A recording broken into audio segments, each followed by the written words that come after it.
Hello ಎಲ್ಲರಿಗೂ ನಮಸ್ಕಾರ. Welcome back to Sushi's kitchen. ಇವತ್ತು ನನ್ನ ಕಿಚನಲ್ಲಿ ನಾನು ಫಿಶ್ ತವಾ ಫ್ರೈ ತೋರಿಸ್ತಾ ಇದ್ದೀನಿ. ಇದಕ್ಕೆ ಏನೇನು ಬೇಕು ಅಂತ ತೆಗೆದಿಟ್ಕೊಂಡಿದ್ದೀನಿ ನೋಡಿ. ಸಿಂಪಲ್ ಆಗಿ ಮಾಡೋದು ಇದು, ತವಾ ಮೇಲೆ ಮಾಡೋದು ನೋಡಿ. ನಾನು red chilli powder, turmeric, pepper powder, salt, ginger garlic paste ಮತ್ತು ಆಯಿಲ್, ಒಂದು ಹಾಫ್ ಲೆಮನ್ ತೆಗೆದುಕೊಂಡಿದ್ದೀನಿ ನೋಡಿ. ಇದನ್ನೆಲ್ಲ ಮಿಕ್ಸ್ ಮಾಡಿ ಒಂದು ಪೇಸ್ಟ್ ತಯಾರು ಮಾಡಬೇಕು. ಜಿಂಜರ್ ಗಾರ್ಲಿಕ್ ಪೇಸ್ಟ್ ಅದೇ ತಟ್ಟೆನಲ್ಲಿ ಹಾಕ್ಕೊತಾ ಇದ್ದೀನಿ. ನೆಕ್ಸ್ಟ್ ರೆಡ್ ಚಿಲ್ಲಿ ಪೌಡ್ರು ಸೇರಿಸ್ಕೊಳ್ಳೋಣ. ಇದಕ್ಕೆ ಎಷ್ಟು ಫಿಶ್ಗೆ ಎಷ್ಟು ಖಾರ ಬೇಕೋ ಅಷ್ಟು ನಾನು ತೆಗೆದಿಟ್ಕೊಂಡಿದ್ದೀನಿ. ಎರಡೂವರೆ ಸ್ಪೂನ್ ಇರುತ್ತೆ red chilli powder. Kashmiri chilli powder ತೊಗೊಂಡಿದ್ದೀನಿ. ಮತ್ತು ಪೆಪ್ಪರ್ ಪೌಡ್ರು 1 ಸ್ಪೂನಷ್ಟು ಸೇರಿಸ್ಕೋಬೇಕು. ಮತ್ತು ಟರ್ಮರಿಕ್ ಹಾಕ್ಕೊತಾ ಇದ್ದೀನಿ. ಪೆಪ್ಪರ್ ಪೌಡ್ರು 1 ಸ್ಪೂನಷ್ಟು ಹಾಕೊಳ್ಳೋಣ, ಒಂದು ಸ್ಮಾಲ್ ಸ್ಪೂನಲ್ಲಿ. ಮತ್ತು ಸಾಲ್ಟು, ಈ ಫಿಶ್ಗೆ ಎಷ್ಟು ಸಾಲ್ಟ್ ಬೇಕೋ ಅಷ್ಟು ಸಾಲ್ಟು ಸೇರಿಸ್ಕೊಳ್ಳೋಣ. ಸೇರಿಸ್ಕೊಂಡು ಚೆನ್ನಾಗಿ ಮಿಕ್ಸ್ ಮಾಡ್ಕೊಳ್ಳೋಣ. ಫಿಶ್ಶು ನಾವು ಅಂಗಡಿನಲ್ಲಿ ತೊಗೊಂಡು ಬಂದಿದ್ರು ಸ್ವಲ್ಪ ಅಲ್ಲಲ್ಲಿ ಗಲೀಜಿರುತ್ತೆ, ಅದೆಲ್ಲ ನೀಟಾಗಿ ಕ್ಲೀನ್ ಮಾಡಿಕೊಂಡ್ರೆ ಸ್ಮೆಲ್ ಇರಲ್ಲ.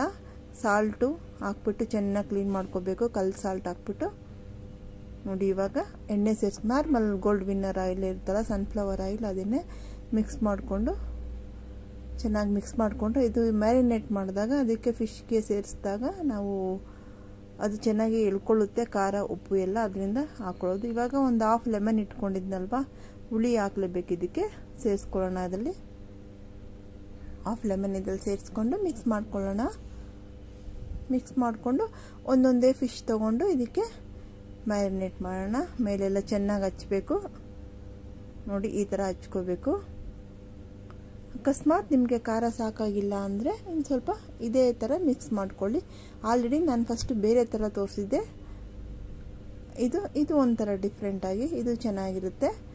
ಡೀಪ್ ಫ್ರೈ ಕೂಡ ಮಾಡ್ಕೋಬೋದು, ಇಲ್ಲ ಆಯಿಲ್ ಬೇಡ ನಮಗೆ ಅನ್ನೋರು ತವಾ ಫ್ರೈ ಕೂಡ ಮಾಡ್ಕೋಬೋದು. ಇವತ್ತು ನಾನು ತವಾ ಫ್ರೈ ತೋರಿಸ್ತಾ ಇದ್ದೀನಿ.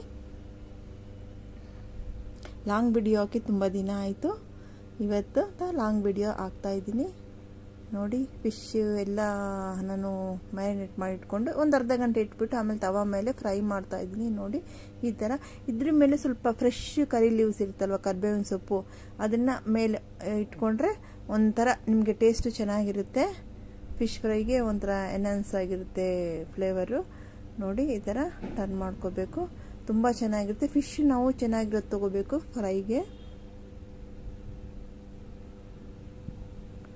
ನೋಡಿ. ಸಿಮ್ಮಲ್ಲಿ ಇಟ್ಟು ಮಾಡ್ಕೋಬೇಕು. ಸಿಮ್ಮಲ್ಲಿ ಇಟ್ಟು ಮಾಡ್ಕೊಂಡಾಗ್ಲೇ ಒಳಗಡೆ, ಯಾಕಂದರೆ ನಾವಿದು ಡೀಪ್ ಫ್ರೈ ಮಾಡ್ತಾ ಇಲ್ಲ ಅಲ್ವಾ, ತವಾ ಮೇಲೆ ಮಾಡ್ತಾ ಇರೋದು, ನೀಟಾಗಿ ಚೆನ್ನಾಗಿ ಫ್ರೈ ಆಗುತ್ತೆ. ಇದ್ರ ಮೇಲೆ ಒಂದು 4 ಲೀವ್ಸು ಕರ್ಬೇವಿನ ಎಲೆ ಇಟ್ಟರೆ ಟೇಸ್ಟ್ ಚೆನ್ನಾಗಿರುತ್ತೆ ನೋಡಿ. ಈ ಥರ ಇರುತ್ತೆ. ನೀವು ಮಾಡಿ ಟ್ರೈ ಮಾಡಿ ನೋಡಿಪ್ಪ, ತುಂಬ ಸಿಂಪಲ್ ಅಲ್ವಾ. ನಮ್ಮದು ಮನೆಯಲ್ಲಿರೋ ಸಾಮಾನೇ ಇಟ್ಕೊಂಡು ಮಾಡೋದು, ರುಬ್ಬೋದೇನೂ ಇಲ್ಲ, ಎಲ್ಲ ಪೌಡ್ರ್ಗಳೇ. ಜಿಂಜರ್ ಗಾರ್ಲಿಕ್ ಪೇಸ್ಟ್ ಮಾತ್ರನೇ ಪೇಸ್ಟ್ ಇರಬೇಕಷ್ಟೇ. ಮನೆಯಲ್ಲೇ ಮಾಡ್ಕೊಳ್ಳಿ ಪೇಸ್ಟು, ಅಂಗಡಿನಲ್ಲಿ ತೊಗೋಬೇಡಿ. ಅಂಗಡಿನಲ್ಲಿ ಕೆಮಿಕಲ್ ಸ್ಮೆಲ್ ಬರುತ್ತೆ. ಸ್ವಲ್ಪ ವಿನೆಗರ್ ಎಲ್ಲ ಸೇರಿಸಿರ್ತಾರೆ ಜಾಸ್ತಿ, ಅದರಲ್ಲಿ ಪ್ರಿಸರ್ವೇಟಿವ್ ಸೇರಿಸಿರ್ತಾರೆ, ಅದರಿಂದ ಚೆನ್ನಾಗಿರಲ್ಲ ನೋಡಿ. ಇವಾಗ ಫಿಶ್ ಫ್ರೈ ರೆಡಿ ಆಗ್ತಾಯಿದೆ ನೋಡಿ. ನಾನು ಕರ್ಬೇವಿನ ಸೊಪ್ಪೆಲ್ಲ ಮೇಲಿಟ್ಟಿದ್ದೀನಿ, ತುಂಬ ಚೆನ್ನಾಗಿರುತ್ತೆ. ಕರ್ಬೇವಿನ ಸೊಪ್ಪು ಸ್ವಲ್ಪ ಇದಾಗುತ್ತಲ್ವ, ಫ್ರೈ ಆಗುತ್ತಲ್ವ ಆಯಿಲ್ ಜೊತೆ, ಆ ಟೇಸ್ಟು ನಿಮಗೆ ತುಂಬ ಚೆನ್ನಾಗಿರುತ್ತೆ ಫಿಶ್ಶಿಗೆ. ನೀವು ಮಾಡಿ ನೋಡಿ, ಟೇಸ್ಟ್ ಹೇಗಿತ್ತು ಅಂತ ನನಗೆ ಕಮೆಂಟ್ ಸೆಕ್ಷನಲ್ಲಿ ತಿಳಿಸಿ ನೋಡಿ. ಫಿಶ್ ಫ್ರೈ ರೆಡಿಯಾಗಿದೆ, ಹೇಗಿತ್ತು ಅಂತ ನೀವು ಮಾಡಿ ನನಗೆ ಕಮೆಂಟ್ ಸೆಕ್ಷನಲ್ಲಿ ತಿಳಿಸಿ ಆಯಿತಾ ನೋಡಿ. ನನ್ನ ವೀಡಿಯೋಸ್ನ ಲೈಕ್ ಮಾಡಿ, ಸಬ್ಸ್ಕ್ರೈಬ್ ಮಾಡಿ, ಶೇರ್ ಮಾಡಿ, ಕಮೆಂಟ್ಸ್ ಮಾಡಿ. ನನ್ನ ವೀಡಿಯೋಸ್ನ ನೋಡ್ತಾ ಇರಿ. Thank you.